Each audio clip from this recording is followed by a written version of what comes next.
جنت کا بیان۔ صدر الشریعہ بدر الطریقہ حضرت علامہ مولانا مفتی محمد امجد علی اعظمی رحمۃ اللہ تعالی علیہ بہار شریعت حصہ اول میں جنت کے بارے میں بیان کرتے ہوئے فرماتے ہیں کہ جنت ایک مکان ہے کہ اللہ تعالیٰ نے ایمان والوں کے لیے بنایا ہے۔ اس میں وہ نعمتیں مہیا کی جن کو نہ آنکھوں نے دیکھا، نہ کانوں نے سنا، نہ کسی آدمی کے دل پر اس کا گمان گزرا۔ جو کوئی مثال اس کی تعریف میں دیتا ہے تو وہ سمجھانے کے لیے ہوتی ہے، ورنہ دنیا کی اعلیٰ سے اعلیٰ شے کو جنت کی کسی چیز کے ساتھ کچھ مناسبت نہیں۔ جنت کتنی وسیع ہے اس کو اللہ اور اس کا رسول صلی اللہ علیہ وسلم ہی جانے۔ اجمالی بیان یہ ہے کہ اس میں 100 درجے ہیں۔ ہر 2 درجوں میں وہ مسافت یعنی فاصلہ ہے جو آسمان اور زمین کے درمیان ہے۔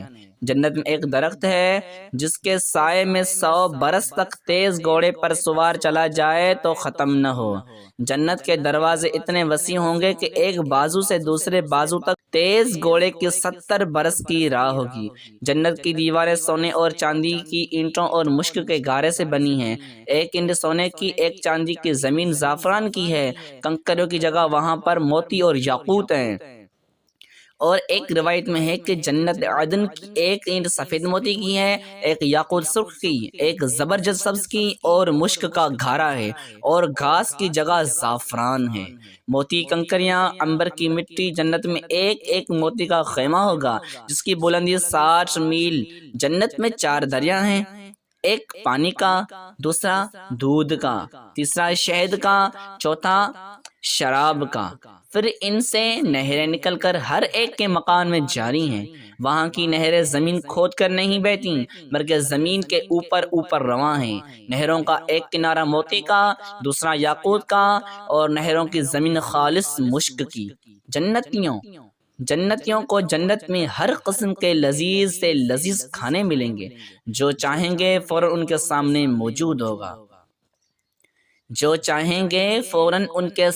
موجود ہوگا۔ اگر کسی پرند کو دیکھ کر اس کے گوشت کھانے کی خواہش ہو تو اسی وقت بھنا ہوا اس کے پاس آ جائے گا۔ اگر پانی وغیرہ کی خواہش ہو تو کوزے خود ہاتھ میں آ جائیں گے۔ ان میں ٹھیک انداز کے موافق پانی، دودھ، شراب، شہد ہوگا۔ ان کی خواہش سے ایک قطرہ نہ کم ہوگا اور نہیں زیادہ۔ بعد پینے کے خود بخود جہاں سے آئے تھے چلے جائیں گے۔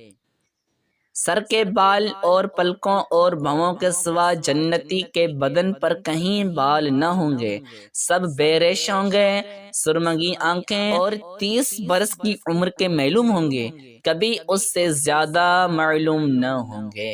صلو علی الحبیب صلی اللہ علی محمد صلی اللہ علیہ وسلم۔